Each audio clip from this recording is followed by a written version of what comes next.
another Seahawks draft profile at number 16. The Seahawks select quarterback Bo Nix. Now, we have a couple other names that we want to explore at number 16, but this one is newsworthy because the Seahawks reportedly brought Bo in for one of their top 30 visits over the weekend, so he found himself jumping ahead in line to our newest Seahawks draft profile. Offensive coordinator Ryan Grubb for Seattle also attended Nix's pro day in Eugene. I got some sound. We got some info. I'm going to keep an eye on the text line for questions. Bump, what can you tell us about young Bo? Bo Nix, I can speak on who he is as a person. I had the chance to meet him last year in a golf tournament, and a lot of people are jockeying for his attention at one of these events. Right? You got the bigger names, old heads like me. People aren't really trying to talk to your boy, but a guy like Bo Nix shows up. Everybody wants to kind of get a feel to see what type of person he is, and I watched him. I'm observing. This is my job, right?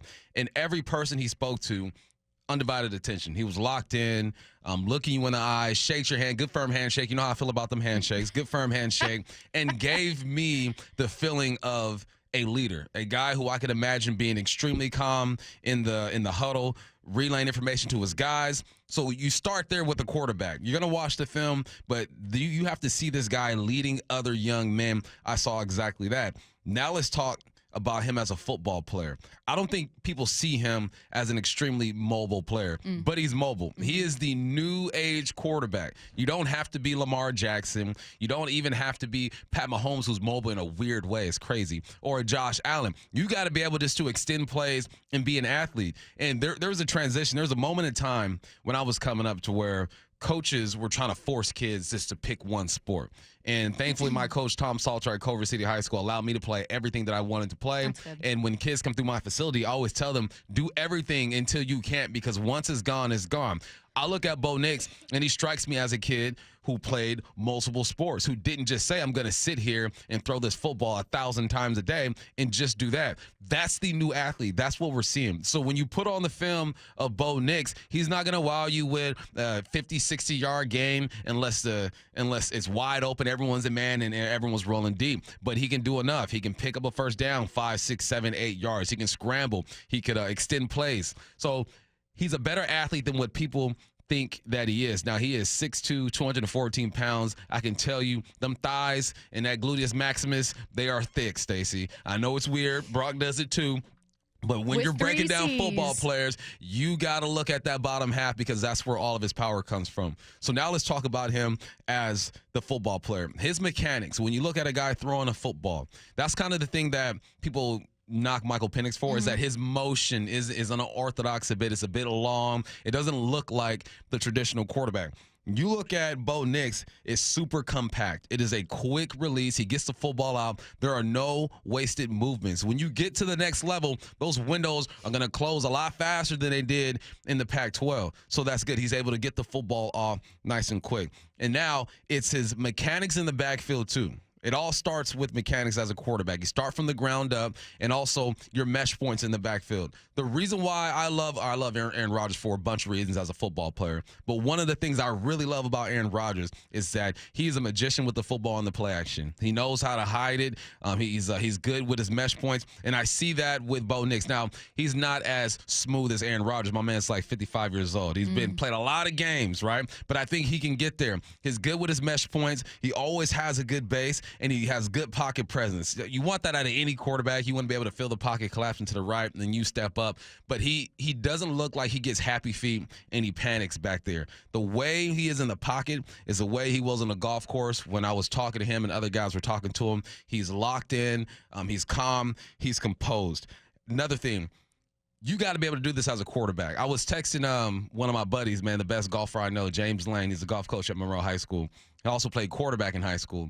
And he sent me a video of a golf swing.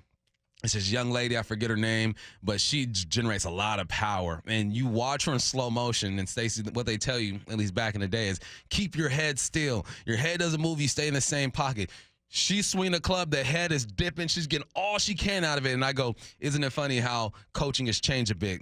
Same thing with quarterback. With quarterback, you're supposed to stand tall, high elbow, over the top. We want everyone to throw the football the same. It ain't like that no more. Yeah. thanks to Patrick Mahomes, right? Guys like Patrick Mahomes and Aaron Rodgers, you got different arm slots now. I seen him sidearm. I seen him like three-quarter. I saw him throw it over the top. You have to be able to get the football out quickly, which he relies on his mechanics, and in different arm slots. Like if you're sitting back there in the pocket, you're in a shotgun, you got a quick three, you're opening up, there's a mesh concept going on. So essentially, you got to receive it to the right, running 5 yards across the field, receive it to the left, going 5 yards across the field. There's something called a defensive line, Stacey. I'm sure you're familiar with these guys, right? And they got their hands up, and they're trying to get into your throwing lanes. So what do you have to do as a quarterback in the pocket? You slide to the left, you slide to the right, you sidearm this one, you're over the top there. You have to be a dynamic thrower these days. It's almost like a shortstop. You watch a shortstop play, man, those slots are everywhere. You're trying to get the football off quickly. Sometimes it's all arm because of the pressure that you're seeing. I just see a complete quarterback, and it baffles me that him and Michael Penix are being disrespected the way that they are. Maybe it's bluffing. Maybe these GMs are just bluffing, and they're saying, look, these are the guys that we really like. But I see a complete guy. Has the most starts in college football history. He has seen every defense the college game has to offer you. So you're going to deal with a rookie, but he's not your average rookie. He's not a Jaden Daniels who's only had one real breakout year. He's not a Caleb Williams, who was probably the more talented quarterback, but hasn't had the snaps that Bo Nix has had. So I see an athlete. I see a quarterback who is calm. I see a guy who can make every single throw, and I see a guy who has seen a lot of defenses in his day. Matt Miller was on with Brock and Salk, and he ranked his athletes in the draft by just best athlete, like the players that he really likes, not necessarily where he thinks they'll go. So when he was asked, who are guys that are going to go way higher than you have them, he said JJ and Bo Nix would be two of those guys. McCarthy is the one. I mean, I have him ranked 20, and he'll be drafted. I think he'll be drafted top 6. J.C. Latham I have ranked at like 32, and I think he'll be drafted somewhere in the early teens. Those are the two that I know off the top of my head. I'm pretty different on. Bo Nix, if he goes 12 to the Broncos, well, I have him rated in the 30s. So there's going to be a pretty big swing there as well. That last part for me is making me pause. Now, Chris Sims is much higher on Bo Nix than is Matt Miller. He's a really awesome athlete. I mean, he is a really good runner. I mean, really good. He plays quarterback in a lot of ways like an NFL quarterback. His ability to read the field, okay, make quick decisions, throw the appropriate ball, right? Knows when, okay, maybe I need to throw a laser here. Ooh, wait, this guy's going to undercut it. Let me touch it over his head and drop it in the bucket. Can do all of that. Now, Chris Sims is making Bo Nix in this moment sound like someone I would be totally fine with the Seahawks taking at 16. However, Matt Miller ranking him in the 30s gives me pause. Why do you think there's a discrepancy between some experts' view of Nix and others? Man, perspective. I think that's what it comes down to. Do you believe that Bo Nix can do what he did in the NFL when he had a roster like Oregon had on offense? When you have one of the best receivers in the country, that run game is good. You also had a good tight end over there. I believe his name is K. Johnson. I want to say the tight end was over there. Again, it's the offense that he's running. Do you feel like that offense has prepared him for the NFL? That's why J.J. McCarthy is getting all the love that he's getting. Yes, he won a national championship, but the offense that he is running resembles the majority of the offenses that are ran in the NFL today. So I think when these guys are evaluating quarterbacks, especially when you are a quarterback in Sims, when you're evaluating quarterback, you're thinking, all right, would this guy work in my kind of offense? What type of offense could I see him in? Does that translate to the NFL? To some guys, they might look at Bo Nix and say, no, he's limited. The same guys who are saying, no, Michael Penix is limited. And I'm sitting here saying, I think he's going to have a good NFL career. So it's perspective. It's the offense that you put them in. You're envisioning him throwing the football to this receiver or this tight end or being coached by this offensive coordinator.